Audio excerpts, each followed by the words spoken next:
kembali lagi bersama aku, Zahra Fania. Di video kali ini sesuai dengan judulnya, aku mau berbagi tips 3 hal yang perlu kalian perhatikan saat belanja online. Nah, terutama buat teman-teman yang belum pernah belanja online, entah itu elektronik, barang, atau nggak fashion. Nah, di sini aku mau ngasih tips agar tidak terjadi kesalahan atau tidak mengecewakan gitu kan. Nah, mohon maaf banget kalau di sini cahayanya terang gelap lagi karena tuh aku di depan jendela, jadi ya gitu deh. Dan muka aku kelihatan miring gini. Oke guys, sebelum kalian lanjut videonya, pastikan kalian udah subscribe dulu ya. Oke guys, hal pertama yang perlu diperhatikan yaitu penilaian toko.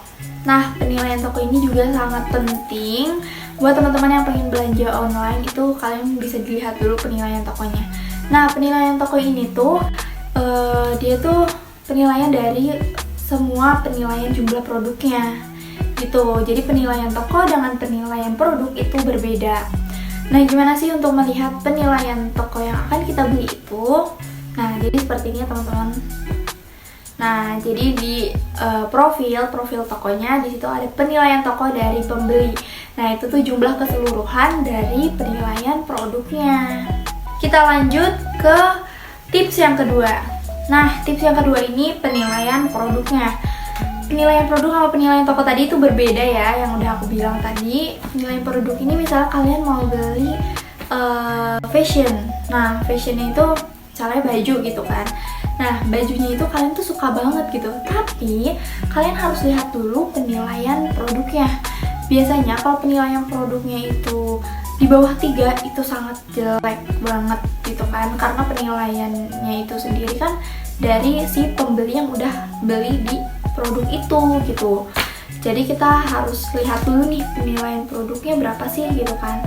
Nah, aku saranin kalian itu mencari produk yang penilaiannya itu di atas 4,7 gitu.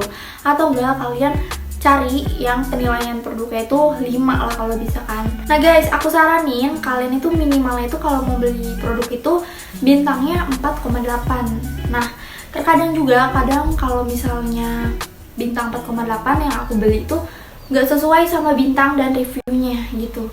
Jadi kadang lah perasaan penilaian produknya itu udah 4,8 itu kan bagus kan, tapi pas dateng wah kenapa jadinya gini gitu kan.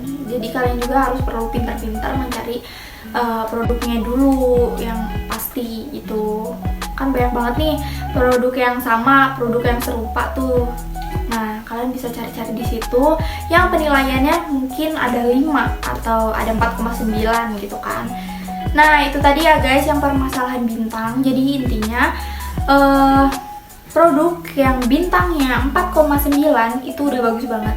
Pokoknya misalnya di atas 4,8 itu udah minimal banget, udah bagus banget.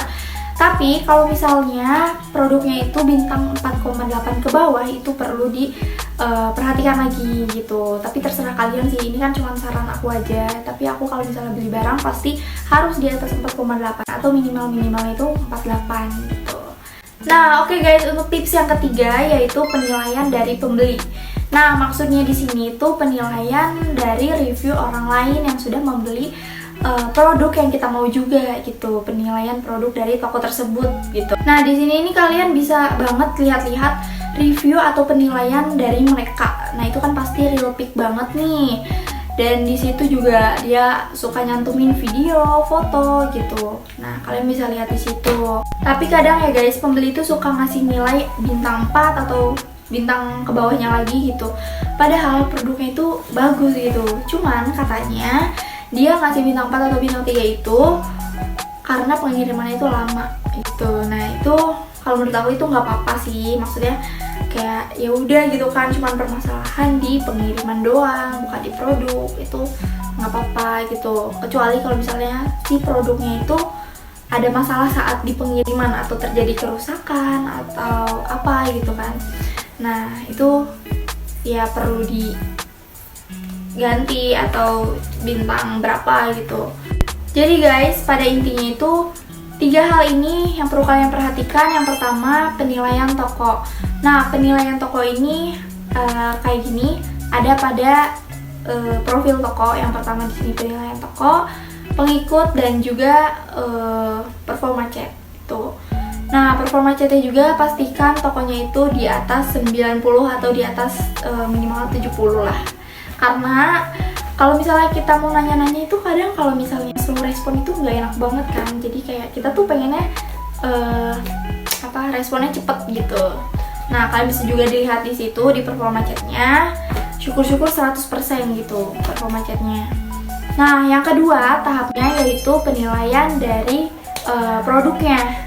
Nah, penilaian produknya ini minimal 4,8. Nah, di bawah 4,8 ini harus diperhatikan lagi. Yang terakhir atau yang ketiga ini yaitu penilaian dari pembeli. Nah, penilaian dari pembeli ini sudah aku jelaskan tadi, yaitu penilaian atau ulasan dari si pembelinya gitu. Nah, di sini kalian bisa lihat juga ulasan mereka, kalian bisa cari-cari, scroll-scroll gitu, atau bahkan kalian bisa lihat juga penilaian dari mereka itu yang bintang 1 gitu. Apa sih yang bikin mereka ngasih bintang 1 itu gitu? Apakah produknya cacat atau pengirimannya itu lama gitu. Nah, kalian juga bisa lihat di penilaian mereka gitu, karena dari penilaian mereka juga itu tuh real pick banget karena mereka juga yang udah duluan beli sebelum kita gitu. Intinya gitu sih. Oke guys, mungkin segitu saja 3 hal yang perlu kalian perhatikan saat mau belanja online, entah di Shopee, Lazada, Tokopedia, Blibli, dan lain-lain. Nah, kalian bisa banget ikutin caraku yang tadi 3 hal ini. Terima kasih buat teman-teman udah nonton sampai habis. Sebelum kalian tutup videonya, pastikan kalian udah subscribe, like, and comment. Terima kasih, bye-bye.